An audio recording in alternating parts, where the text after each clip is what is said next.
Audio Jungle.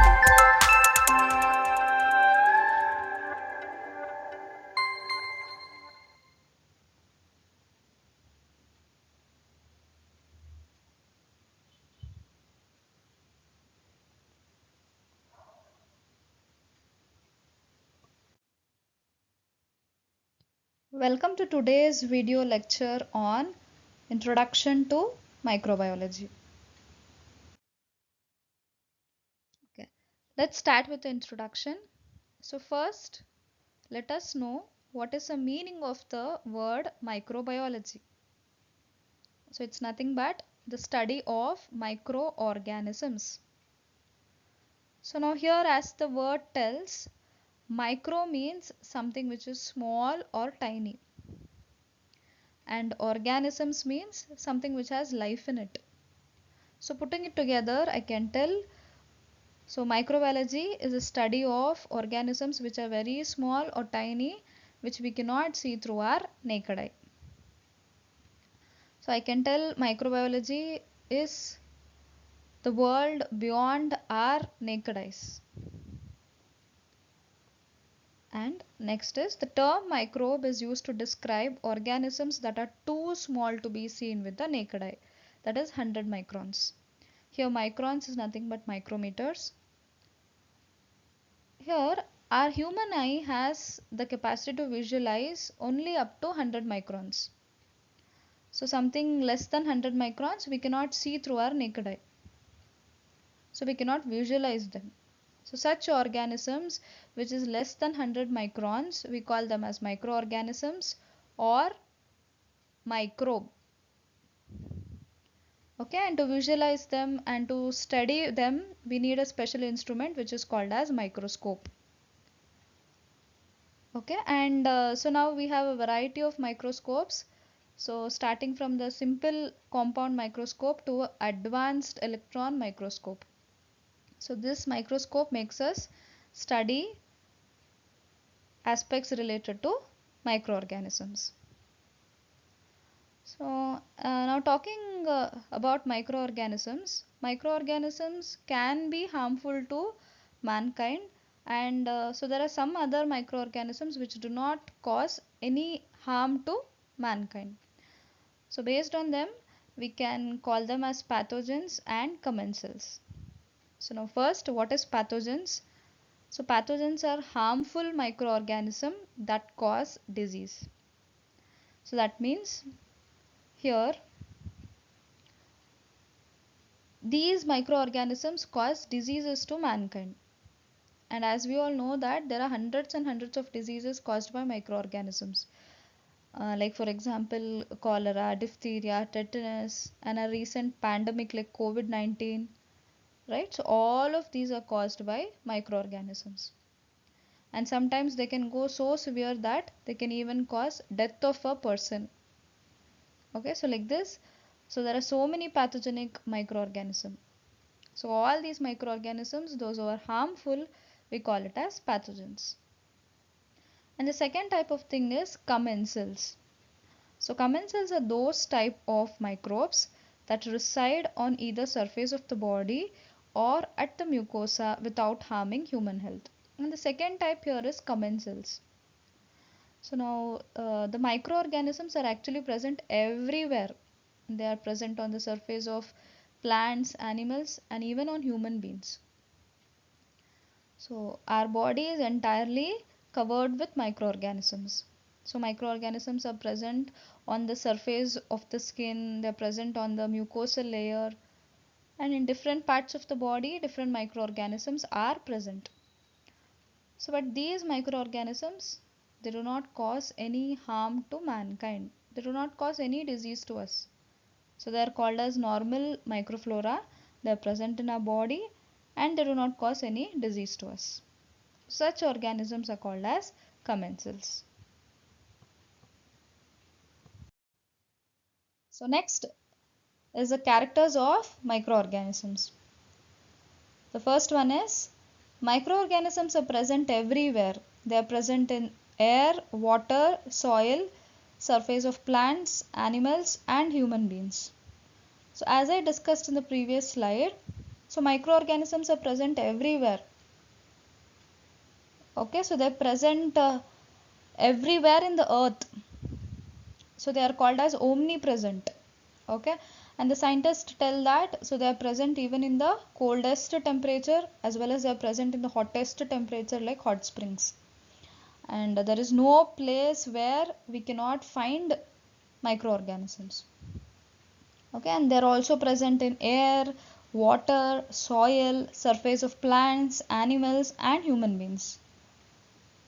Okay, and then the second point is size less than 0.1 mm, that is millimeter. Here 0.1 millimeter is nothing but 100 micrometers.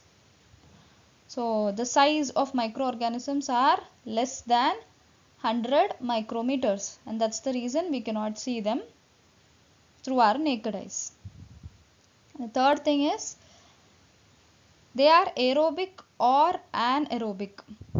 Here as the name tells, aerobic. Aero means air, anaerobic. Anaero means without air. That means there are certain microorganisms which strictly require air or oxygen for their survival. And there are certain other microorganisms which do not require oxygen, or even without oxygen they can survive. So both types of microorganisms are found.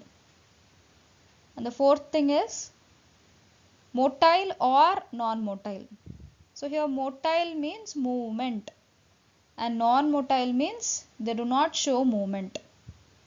Okay, again microorganisms can show motility, that is they can show movement, and some microorganisms will not show any movement. Okay, certain microorganisms have a specialized structures called flagella, and with the help of flagella they move from one place to another place. Okay, and certain other organisms they stay where they are, they do not move.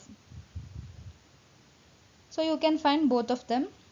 And then fifth one is they can be prokaryotic and eukaryotic. Now what is the meaning of this prokaryotic and eukaryotic? So let us know with the help of these pictures which are present here. So you can compare with the prokaryotic cell and eukaryotic cell here. So now when you look at this prokaryotic cell, you can find that the DNA over here doesn't contain any nucleus. Okay, and the DNA is present directly in the cytoplasm. That means prokaryotic cell do not contain a well developed nucleus. Whereas compare this with a eukaryotic cell. Eukaryotic cell contains nucleus here. So in the middle of the cell there is nucleus, and inside nucleus there is DNA. Right?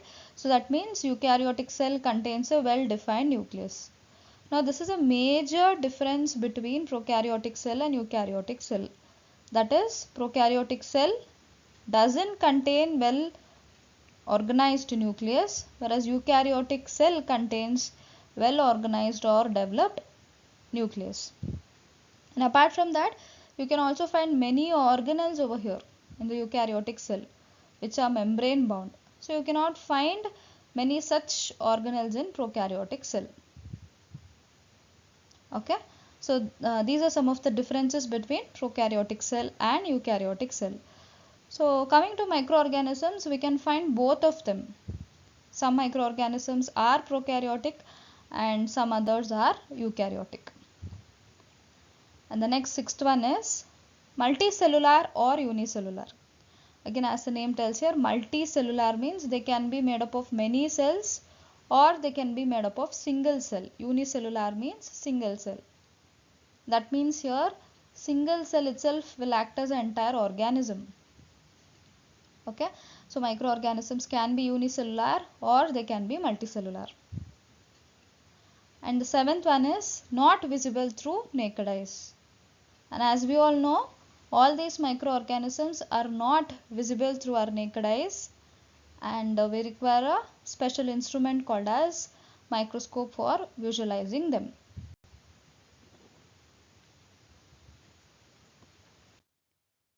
Okay. The next slide will study about the classification of microorganisms. So basically we have 5 major types of microorganisms. So we'll study them one by one. And the first one is bacteria. So bacteria is actually plural and the singular of it is bacterium. So that means if there is only one organism, you call it as bacterium, and if there are many, you call it as bacteria. And the study of bacteria is called as bacteriology. And coming to the characteristics of it, they are prokaryotic in nature. So that means, as we studied, so they do not have a well-defined nucleus. Okay, and they are unicellular in nature. That means they are made up of single cell. You can look at the picture over here. So all are made up of single cell. Okay, hence they are called as unicellular. And the size of the bacteria ranges from zero point 0.2 micrometers to 10 micrometers in diameter. Okay, and so coming to the types, here the types are given by the shapes of the bacteria. So looking at the shape of bacteria, we have given the names here. So coming to the first one, it is cocci. Cocci is actually spherical bacteria. It is spherical shaped or it is round shaped. So you can see in the picture over here, so something which is round shaped or spherical shaped cell is called as cocci. And the next is spirilla, which is spiral shaped. So you can look at the picture over here. Spiral shaped cell is called as spirilla. And the third one is bacilli, which is rod shaped. So this is bacilli. So you can find that they are rod shaped. So rod shaped cells like this are called as bacilli. And the next one is vibrio. So vibrio is nothing but it is comma shaped. So you can see the picture over here. So it usually appears like a dot with a long tail, just like a comma. So hence we call it as vibrio. And the next one is spirochete. Okay, that is they are long, slender and spiral shaped. You can see them here. They are very thin and slender shaped. So these are called as spirochetes. Okay, so based on the shapes, we have given all these names over here. And so this bacteria can be autotrophs and heterotrophs. That means they can be autotrophs or heterotrophs. So here, what do you mean by autotrophs? So autotrophs are those organisms which prepare their own food. Now, for example, if we want to tell plants, they prepare their own food, right? So with the help of photosynthesis, they prepare their own food. So they are called as autotrophs. In the similar way, there are certain microorganisms which prepare their own food. They do not depend on others. So they are called as autotrophs. So heterotrophs means they depend on others for their food. For example, now we humans depend on others for our food, right? So in a similar way, so microorganisms also depend on others for their food. So we can find both of them. Certain microorganisms are autotrophs and few others are heterotrophs. And the next group of microorganism is algae. And the singular is alga. So they are eukaryotic in nature. So eukaryotic means they have a well-defined nucleus. And they can be multicellular or they can be unicellular. So that means they can be made up of single cell, they can be made up of many cells. Okay, and the size are some microscopic, some macroscopic. As you can see in the picture, algae can be macroscopic. Macroscopic means so you can see through your naked eyes. Some algae can be seen through the naked eyes, and some other are microscopic. That is, you require microscope. And all these are photosynthetic autotrophs. Photosynthetic autotrophs means just like plants, with the help of photosynthesis, they prepare their own food. Okay, and they are green in color. They also have chlorophyll, and with the help of photosynthesis, they prepare their own food. That's about algae. The next group of microorganism is fungi, and the singular is fungus. Study of fungi is called as mycology. So coming to the features of it, they are eukaryotic in nature. That means They have well-defined nucleus and they can be unicellular or they can be multicellular.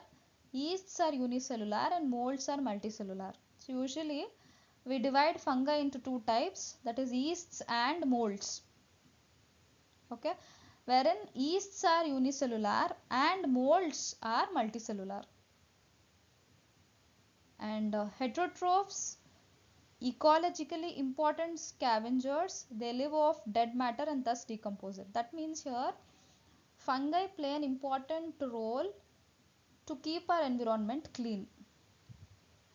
Okay, so they're actually heterotrophs. That means they depend on others for their food, and especially they depend on the dead and decaying organic matter, most of the fungi. So they'll be present in the soil and they eat up all the dead remains which is present in the soil. I think you would have seen, no? So many leaves, twigs, and so dead bodies of animals and all those things, when they are put in the soil or when they are buried in the soil, they remain only for a certain period of time. After that, they get degraded. So who is degrading them? So fungi is playing a role here by degrading all of them. Okay, so by degrading them, they are making the environment clean. Okay, so thus fungi play a very important role in keeping the environment clean.